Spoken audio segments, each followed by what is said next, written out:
মঞ্জু হাজৰিকাৰ কনভয়ৰ খুন্দাত থিতাতে পথচাৰে নিহত হোৱাৰ অভিযোগ। সাধাৰণ মানুহৰ জীৱনৰ কিবা মূল্য আছে জানো? বিশ্বনাথৰ খাধাৰুত 15 নং ৰাষ্ট্ৰীয় ঘাইপথত এই ঘটনা সংঘটিত হোৱাৰ অভিযোগ। লুৰিণজ্যোতি গগৈৰ ফেচবুক যোগে অভিযোগ উত্থাপন। কনভয়ৰ খুন্দাত ৰাকেশ তেলামী নামৰ এজন ব্যক্তি নিহত হোৱাৰ অভিযোগ। ঘটনাস্থলীৰ দুটাকৈ ভিডিঅ' প্ৰকাশ লুৰিণজ্যোতি গগৈ। কোনোতো কাবাক মাৰিম বুলিতো মাৰিব নোৱাৰে ন।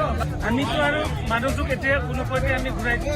আমি মুহূৰ্তত আপোনালোকক এই ফেচবুক পোষ্টটো দেখুৱাই আছো, যিটো হৈছে লুৰিণজ্যোতি গগৈৰ। তেখেতে লিখিছে, বিশ্বনাথৰ খাধাৰুত 15 নং ৰাষ্ট্ৰীয় ঘাইপথত মুখ্যমন্ত্ৰীৰ অতি ঘনিষ্ঠ এজন মন্ত্ৰীৰ কনভয়ৰ গাড়ীৰ খুন্দাত এগৰাকী নিৰীহ ব্যক্তিয়ে প্ৰাণ হেৰুৱালে।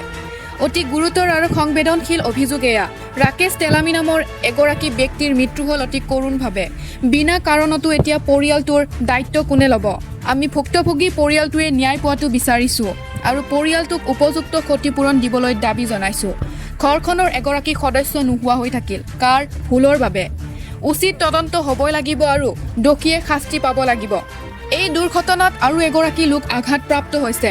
তেখেতৰ আশু আৰোগ্য কামনা কৰিছোঁ। লগতে অভিযোগৰ আঙুলি উঠা মন্ত্ৰীগৰাকীক চেৰঘে স্থিতি স্পষ্ট কৰিবলৈ দাবী জনায়। এনেকুৱা হৈছে মৃত্যু।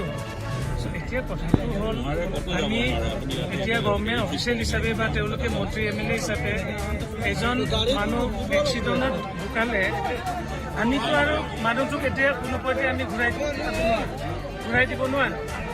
বা তেওঁ যদি এক্সিডেণ্ট অলপ বোলে এতিয়াও তেওঁ জীয়াই থকা হ'লে বা কিবা এটা হোৱা হ'লে ইমিডিয়েট আমি হস্পিটেলত বা GMCHত বা মেডিকেল কলেজত লৈ গৈ আমি কিবা এটা যিমান পাৰে আমি ট্ৰাই কৰিব পাৰিলোঁ হয়।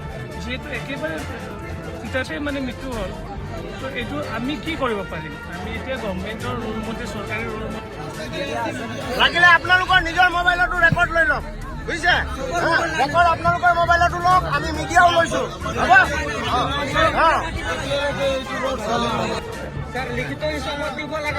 লিখিতটো গভৰ্ণমেণ্টৰ পৰা পায়। আমাৰ পৰিয়ালে কিন্তু